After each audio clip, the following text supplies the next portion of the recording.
What's up, guys, and welcome to Deer Camp with the Lindseys. We have fired back up our podcast. We're ready to go. We're kicking it off. Start of September, weekly podcast coming to you every Wednesday. Kind of a short and sweet version of what we've done the past week, what we're going to do the next week. Live updates, live action from the field to the best of our knowledge, trying to let you know what deer are doing, not only states we hunt, but states that we're getting reports from. So to help me, Clayton Stone is joined up. He's my buddy. He's editing our show now. He's our producer of the Lindsey Way. I think he's in Florida now. We've turkey hunted on his farm in Kentucky, and he's going to be there next weekend. He's got his own podcast. He's got his own podcast, Sinsanity, a little baseball, heavy hunting theme. But what's up, dude? You What's ready up, to do buddy? this? Yep, I'm ready. I think we're all ready. Deer season's right there, buddy. Man, it is. My neck is starting to swell. I was making a couple scrapes in the front yard earlier. It is legit go time. I was in Illinois this past weekend, buttoning up some cameras, marking off some grain I wanted my farmer to leave, and it felt good up there, dude. I know you were in Kentucky, and I don't know what your weather was like there, but it was legit hoodie weather in the morning times, and I haven't seen that all year. Yeah, we had it for a week or two. Like, we was like 45 in the morning. It was great. We were putting food in the ground, and you couldn't ask for better weather for that, to be honest with you, because you're not dying out there sweating in the fields. Right. It was super dusty in Illinois. I'm kind of glad August was over, to be honest. About 3.5 weeks ago, Brent, the dude that helps me out up north on Illinois farm, he put in 3 fields of alfalfa, not one drop of rain. 2 weeks ago, we put our deer radishes and our final forage in the ground, and we have not had one drop of rain in Illinois. But that being said, I'm not like, yeah, I'm bummed about it, but I'm not like as bummed had we have gotten a small rain or, just a little bit of a rain. Because to me, the first rain is crucial, but the rain that really makes a food plot pop is that second rain. And so now it's dormant. I mean, that's seed's been in the ground for 2 to 3 weeks and not, a couple of pieces popping, but by no means is it germinated yet. So if we can get that rain, I'm hoping for like 2 or 3 rains over a 4 or 5 day period. If we can get that, I think the food plots are saved. Now, granted, they're not going to be giant bulbs. I mean, we're a little late in the game for that unless, they really get some rain, but I don't know. It's just a weird year for food plots, man. It's a weird year for more than that. You were talking about 2 or 3 rains.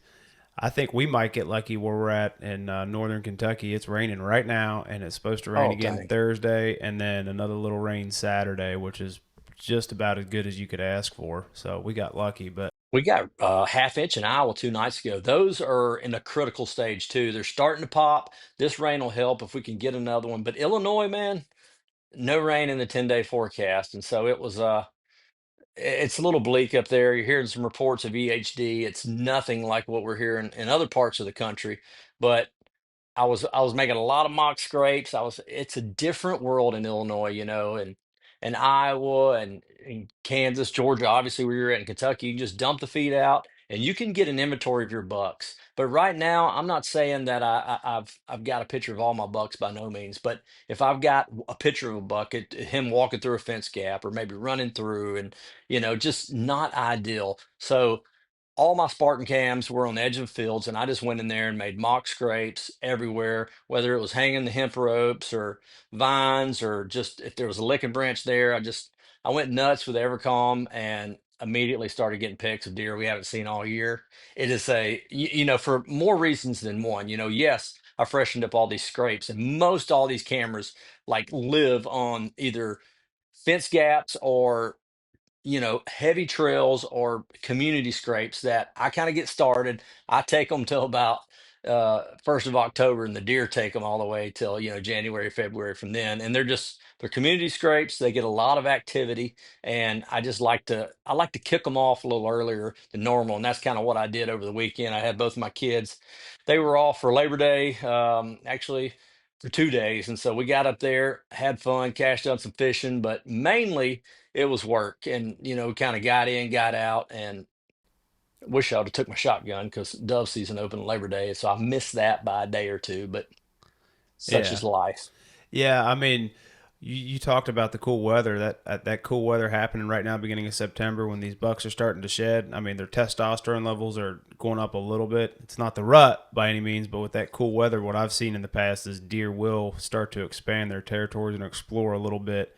And Absolutely. and when you get those rope scrapes out, the first place they explore is they go check out that scent hub, buddy. When they show up, man. Yeah, right now you'll see so many people losing deer. You'll see so many people gaining deer. I had a buddy, he had a giant deer in southern Illinois showed up 4 days ago. He's like, man, I've been waiting on him all year, and he still had his velvet when he showed up. So usually when they show up for the first time all summer or getting into early fall, they've already shed that velvet. But man, I tell you what, it's kind of weird. We had deer in Georgia and Iowa on August 15th that were shed their velvet. And yeah, occasionally you'll get an outlier like that 23rd of August, but I mean, a substantial amount of deer started losing their deer. And now, Iowa, Illinois, Georgia, I would say it's every bit of 50% or better of our bucks are completely shed of velvet. And, usually that's happening from the 7th, 10th, the 15th, and before we're, 50, 75%. But man, we're close there now. And honestly, for Georgia, which starts next weekend. I'm kind of glad that's out of the way because then those deer, yes, I'd rather them have velvet on their antlers. They seem to be a little dumber then, but they have that transition period, and I think unfortunately that's going to hit Kentucky opening weekend this week. I mean, when they start shedding that velvet, they're going to disappear for a handful of days. Some deer longer than the others, but Yeah. my buddy I text today, where I'm going hunting in Kentucky next week. He's like, man. Brandon was like 5% of our bucks maybe have shed their velvet. What are you seeing? Same thing? Yeah, I got a couple trail camera pictures here. Check this out. Let's see. So this is courtesy of my buddy John Creppin. That's by me there in Kentucky, northern Kentucky. That's a booter Yeah. he's got. He shed out. That's September 1st. Then I got another one, and we got this one too. He's bloody horn, September Oh first yeah. again. He's a day or two out. Both of those deer are older age class, so I don't know if it has something to do with their testosterone being a little Oh bit yeah, I'm higher. sure. There's nobody. No deer will hold velvet like a spike, a spike 4 pointer, 6 pointer. Those yearling bucks, man, they carry it.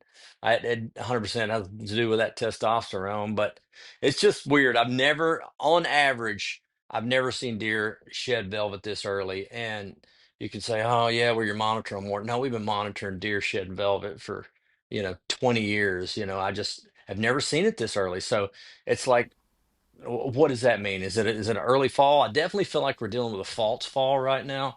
We had one about 2 weeks ago in Georgia, and then we had it again this weekend. We got dove season coming up, and then after that, I'm headed to Kentucky. Sounds like you're gonna go to Kentucky this weekend, and I am just going to miss that cold front. I know they're getting some decent weather now, but it looks like Saturday and Sunday are going to be the days in Kentucky. Yes, yeah, it's gonna rain Thursday. The high's Oh, like it's going to be 70. good. Then it goes back Jeez. up to 80s on Friday, and then it gets back down to the 70, like 71 is a high Saturday and Sunday. Oh gosh. There will be deer dying in Kentucky this weekend. 100%. There will be deer dying in Kentucky. We have our opening day of dove season. I feel like we're a little late to the party here because all these other states opened on the first or last weekend for dove season, and even Kentucky did. But our neighboring states, Alabama, Mississippi. But here we are in Georgia. It is always the first Saturday in September, and to me, it is a tradition. It is like the Masters of the South for us, especially in the fall. It's tradition that is unlike any other. Everybody gets together. We barbecue. We get out in the field 2 or 3 o'clock. We sweat our fannies off. We try to kill our limit of dove, and it's just a rite of passage that kicks off the fall. Always say once you get to dove season, it is downhill from there, and it does not stop for us until February the 1st. That's just how hard we go between the 1st of September and the end of January. And honestly, I'm ready for it. I'm here for it. Yeah, I'm with you. I think I think it's going to be a good weekend. I will tell you guys that, in my opinion, don't be surprised if some of your shooter bucks, especially in Kentucky, some of these deer, like we just said, are disappearing those first couple of days of Well, most season. people are going to think they get killed, Yeah, it's because they're shedding. They'll be and they're back. So shedding. I would stay out of your stands until you know he's back if he's disappeared. Yeah, I'm headed back to Northern Kentucky after we shoot birds. I don't know if I'm going what day I'm going, Sunday, Monday, Tuesday. We're kind of going to play that by ear, but it definitely looks like I'm going to miss that cold front. So it's a little weird. I'm going to Northern Kentucky, and it is a near LaGrange. It's a heck of a spot. I've killed deer there the last couple of years, mature deer that, and one of the no.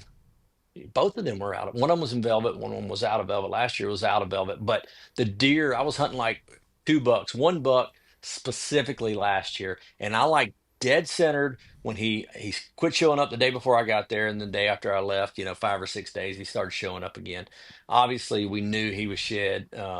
We seen him one time in the it came in the field right after shooting light, and he was hard horn, and that was like one of our last nights. So I'm gonna miss that. I'm gonna miss the that cool front you're gonna get to hunt, but I really wish that the deer would either stay in the velvet till after my hunt's over or get that velvet off of there because that is to me that's a crazy transition. I think you'll be lucky enough they'll probably get it off before you get there. But with You think that being, so? Yeah. oh yeah. But with that being said, 45 degrees in the morning. You hunting mornings or not? Early season. That's a tough pill to swallow, Man, buddy. I think more people mess up, screw up their hunting land, screw up a big deer by bumping deer off, going in there early season and 100% hunting a deer just because he's coming to their feed, he's coming to their corn pile or getting him on camera. I mean, yes, there are certain instances where you can get in there and be successful. Over food, I cannot over bait or, a corn pile, a big time pile, mineral lick, whatever you're hunting over in Kentucky or Georgia, the states that it's legal. You can get away with it in Texas, at least in South Texas, where I hunt. But I am not a fan of going in somewhere and potentially running that buck off a feed and then hop back up there and hope he's going to be oblivious enough to come back. Yes, that happens. People kill deer like that all the time. But in Kentucky and Georgia, man, that is a recipe for disaster, in my opinion. Now I'm kind of talking out of both sides of my mouth. I love hunting mornings, early season in Georgia, but I got one spot that we hunt. It's this one big funnel coming off our big 100 acre, I say crop field. We got a variety of, milo and clover and alfalfa and we'll soon have some winter brassicas in there, but mainly we have just edges of sawtooth acorns. And for the first time in 3 years, we're going to have sawtooth acorns. And the trees are absolutely loaded. They're already starting to fall, and they will fall hardcore between now and the third, fourth week of September. And there is nothing that a deer would rather eat on our Georgia farm. They will walk over a pile of corn to get to a sawtooth acorn. They love it. I don't know what they taste like to them, but those deer will stage up in our big field. And when they do that, we'll sneak around on the backside, and we got two stands. We have killed a lot of deer in the mornings. We killed a lot of deer in that funnel. But besides that, I can honestly say we have not killed deer early season in Georgia. Besides that spot, mainly because that's the only spot we hunt on our farm early season, unless we're going somewhere else to shoot a doe. But as far as a big buck, that's about the only spot we're hunting. And I feel the same way when Iowa opens up in 1st of October. If I want to go whack a doe, I'm going to go do that. But I will not hunt a big deer in the morning times in Iowa or Illinois until you get to that 15th to 20th of October. To me, it is a cardinal sin in the deer world, and I think a ton of people do it. And then they want to know why their neighbor shot their buck or why they don't have that buck on camera anymore. And it doesn't matter if it's a 10 acre tract or a 1,000 acre tract. Big deer do not like pressure. Well, it's a total risk game. But to sum up what you're saying, what I'm hearing you say is, if you're hunting feed fields or any kind of feed where they're wanting to be feeding, don't do it. But if you can find that transition spot of them getting from the feed back to their bed and you can get in there without them knowing you got in there, then you might That's be able to exactly pull it right. off. If you got the right wind, the morning times early season, you usually have a pretty steady thermal. If you can get a cool morning, that's the biggest thing I found in Georgia early season mornings. If you can get one of those, you know, 50, low 60-degree mornings, you're going to see some deer and you got a really good chance. Anything, you know, 65, 75, just a true nasty muggy morning, you're wasting your time. 100% don't do it. So we kind of try to pick our battles wisely. It seems like in Georgia, in the evening times, we're hunting every evening we can, depending on the wind and where we're going to hunt. But, you're just not going to get a cool front in Georgia too much like you guys are going to see in Kentucky this year. It's not going to happen, but it is what it is. Yeah. Yep. So let me ask you let's hit some regions here. So the Sawtooth Oaks. What states would you say that applies to in the South? Like, for example, a good buddy of mine that was up there with me helping in Kentucky this week, and he ends up there with us, but he also hunts South Carolina, and he was talking about the Sawtooth Oaks. I mean, what Yeah, states would you say to look out for in that? all your southeast states, man, they got some pretty good sawtooths. Just because that's kind of where they thrive at. We've tried to plant them in Iowa with limited success. Just the survival rate is just not what it is in the South. And I've gotten arguments with people about sawtooths being invasive, and this one thing after another. But we've never had them just like randomly sprout on our farm and like couldn't get rid of them or anything like that. They are 100% an incredible food plot this time of year. They also have a gobbler sawtooth oaks. We don't have as many of those, but it's a smaller oak tree.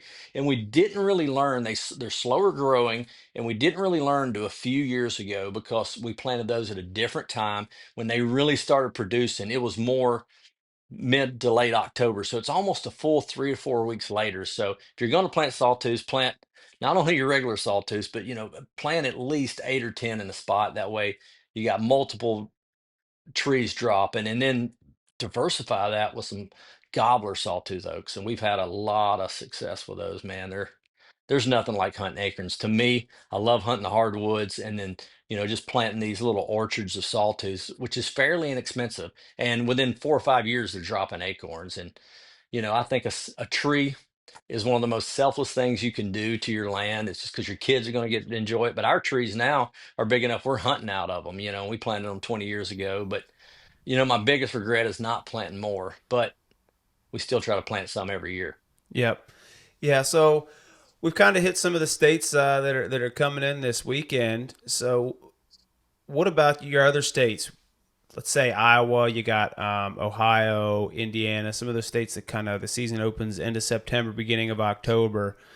Obviously, get out there, get some rope scrapes out if you can't bait in order to take an inventory of your deer. But what do you think these guys need to be doing in preparation for that? I mean, because it's getting close to time. Yeah, well, just if you're in Ohio, I hope you're not one of those that's getting hammered by HD because, I'm seeing pics all over social media and all the chatters. Like Southern Ohio has got absolutely killed by EHD this year, blue tongue. And, well, I seen it a little bit, I think, in Illinois this week. I saw one buck, which Illinois, my farm, thank God for whatever reason, is a little kind of, I don't want to say unaffected by because I'm like cursing if I say that, Insulated. but yes, it's a little more insulated because we have live water streams. I don't have a lot of ponds on my farm. I did build some small water holes this year, and so if we have some more deer show up from EHD this late summer, I may have to bust a dam on all those. But we put in about 5 water holes. But it's so dry, the banks aren't really muddy. It doesn't look like prime midge habitat, but I have live water in the bottoms, and most of these deer are bedded on these side hills, and they're watering in these creeks and all. And my kids got in the creeks this week and played in them, and I mean they're rocky creeks. The water's super cold. There's no flies, no midge living in those. So, that is kind of light bulb just went off in my head. I do need to watch these little ponds I got. But I found the dead deer. He was on the side of the road. He could have got hit by. It was a little 2 or 3 year old buck. He could have got hit by a car. He could have got shot by a poacher. I don't think so because, but he was pretty ate up. The buzzards were he was somewhat ate up. The buzzards were eating on him, and typically your EHD deer, they sit there for a while and just don't get touched by, the predators. This one had some coyotes. eating on his back end, and the buzzards were working on him pretty good. But he was, if it was I wouldn't be surprised if it was EHD. He was about 100 yards from the water. In Iowa, like 99% of the deer that we think die of EHD that die between now and October, they're 100% in water. Almost every single one of them. But this deer was off the water. But that being said, Illinois had an outbreak about 5 years ago, really bad, Illinois, really bad in Pike County, and it killed a lot of deer. And I found I think two bucks that year, a 2-year-old and a 3-year-old. And both of those are kind of on ridgetop. And I'm not, 100% sure they died of VHD, but it was in the time everybody else was finding them. One of them was actually still breathing when I walked up on him. But that being said, we just don't get hit by it on our farm. Farms to the north, just a few miles, they'll talk about finding 20, 30 deer at a time. This was a few years ago, but I'm hearing a few reports of that. But it's nothing, thank God, like Iowa. Iowa will come in about every 5 years, and you got to deal with it. But we've been pretty blessed on that the last few years. In Kentucky, I don't know. I haven't heard a lot of reports of it in I Kentucky, and I haven't hope it either. stays away. You haven't? Yeah, Good. no. Because Kentucky, man, is usually like epicenter. When EHD outbreak hits, it's like that's where it's going to be. Well, I was just talking to a guy about that like an hour ago, and he said he hasn't seen one yet. Good. Keep it away. Yeah, so I'm going to kick it off in Kentucky, like I said, first of next week. So I'm going to be concentrating on the clover field. That's where I shot my buck the last couple of years. These guys believe in the clover. That is kind of what they live and die by. They got early season, they got a lot of grain fields, from, big corn fields, some alfalfa fields, some big bean fields, but mainly we'll be hunting clover fields. That's what I've had my success in the last 2 years. And honestly, I don't think I'll probably be far off one of those this weekend. yeah, I mean, at the end of the day, you've got probably a couple weeks left of deer being heavily attracted to bean fields and on their summertime pattern, and then it's going to switch over to those green clover fields once those beans start turning yellow. So I would keep that in mind, utilize that while you can. But Yeah, these guys are such great gamekeepers, such great farmers, man. A lot of their bean fields, the way those fields lay out in Kentucky, the little coves, they have a ton of little coves, and they'll be clover, and then they're bleeding into bean fields. So you kind of get the best of both worlds. You just gotta, most of their stands, whether it's a lock on or redneck blind, is set up where those deer will feed out in the clover field. And then hopefully they're on your side and they'll move out into the beans. So it's a little bit of food plot architecture there, but there is a lot of purpose, in there on where they know these deer are going to come from, and what they're going to want to eat first when they come out in that field, and then what they're going to transition to as a destination feed field that they're going to spend most of the night in. yep, yep, just be mindful of your wind and fight the temptation to hunt in those mornings unless you've truly got a bulletproof plan. Yeah, and the South, a consistent wind, especially here in Georgia. You guys are a little more consistent in Kentucky, but there is no consistent wind in the South. We're down here in the armpit, not the armpit. That's bad. We save that term for Alabama, but we're down in the corner of the U.S. and we just get those trade winds that come. And a consistent wind in Georgia, it just don't happen. So don't expect it. Yep. Now, for all you states out there that aren't coming in until the end of the month, this is about as close as you want to push it. You want to get in there and be getting those stands up. You want to be getting those footpaths cut, the access routes cut to those stands. And honestly, from what I'm seeing, I'd probably be prepping to possibly hunt your good oak trees, your good acorn producing oak trees come into September, beginning of October, especially with some of these unusual cold fronts we've been having across the Yeah, country. the red oaks and white oaks were loaded in Illinois this past weekend. I mean, I made sure to check a ton of trees. Everyone we went by, I kind of peeked in them and loaded with acorns. But yeah, like you say, this is anytime if you're opening Iowa, Illinois, Indiana, Ohio, you're kind of, I'm not saying you can't keep working on food plots and or stands and hanging new stands and stuff like that, but you need to be kind of at the end of that season because you need to let those woods and deer rest and get comfortable. You don't want to run them out. This Once they start shedding velvet, that's it's a little iffy there. Yeah, it's a totally different ball game than doing it in July when they've got a lot less care in the world about deer hunters. I mean, They know the pressure's coming. They do. They do. Well, man, let's get off here. I may see you in Kentucky first of the week. And good luck to you if I don't see you before then. And I'm going to shoot some dove. And then hopefully I'll be in a tree stand come Monday evening. That's my goal. Well, good. Maybe it'll be hoodie weather still for you. Man, I hope so. That's going to be in my prayers tonight. That's for sure. All right, guys. Good luck to you if you're getting after it this weekend. No matter what you're doing, stay safe. Wear those harnesses. Thanks for tuning in to our first weekly deer report. Deer Camp with the Lindseys. Signing off. Same time, same place next Wednesday. See y'all then.